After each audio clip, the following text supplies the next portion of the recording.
Hello, this is Dr. Eric Bricker, and this is how health insurance works. Today's topic is the fine print of health insurance.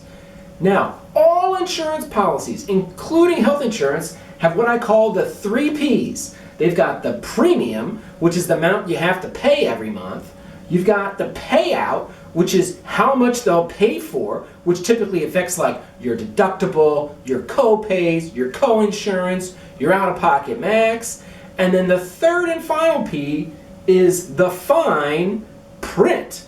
And the fine print are all those little words about what your insurance does and does not cover, how and when it does and does not cover it, and if and when it does and does not cover it. And so as you can imagine, most consumers and patients, they pay attention to the first 2 Ps, but almost nobody pays attention to the third and final P, the fine print. So that's what we're going to talk about. So the fine print is typically found in 2 places. It is found in something that is called the summary or the schedule of benefits, or the benefit summary or the benefit schedule. Different insurance companies call it different things. Okay, this document is filled with grids. So you can recognize it because it has tons of charts and grids in it.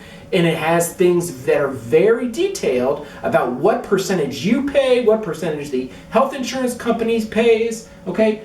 It's typically about 10 or 11 pages long. That's how you can kind of identify what it is. Because of its length, it's 10 pages. Okay. The other document is the evidence of coverage, or what's sometimes referred to as the summary plan description, or the SPD. Now, this thing is huge. It's literally a book. It's like 120 pages. And if you thought the schedule of benefits was detailed, just wait until you see the evidence of coverage. And so that's really the fine print of what your medical policy does or does not cover. Now, obviously, I can't cover 120 pages worth of material right now, but here are some of the details that I have frequently seen patients get tripped up on. So number 1 is mental health coverage and drug treatment coverage.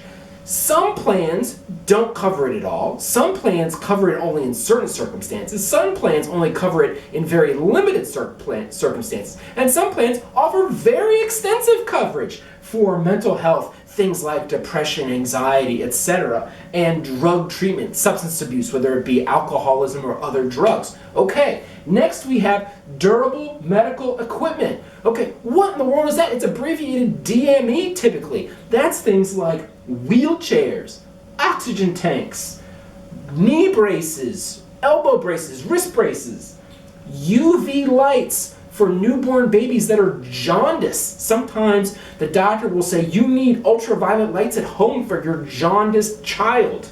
Something called CPAP, which people will need to sleep with at night, and it literally blows air into their lungs if they have something called sleep apnea, which is fairly common. All of that falls under the durable medical equipment coverage, which is hidden in the fine print of these documents. So, now, who's going to read this in advance? Absolutely no one. When in the world are you going to come in contact with this? It is when you get an insurance denial. And typically you'll know you get an insurance denial because you'll then get a bill from the doctor or the hospital or the DME company. And so what you need to be aware of is when you get a denial, are you going to go and read the 120 pages? No, of course not. But that is where you'll need to call customer service at your insurance company for them to specifically go over with you the fine print of your health insurance policy. And that's when I would ask them specifically to send you a copy of this fine print and specifically where they're talking about it. So they say, what page are you talking about? So that you can look on page 86 or whatever. And that's how health insurance works.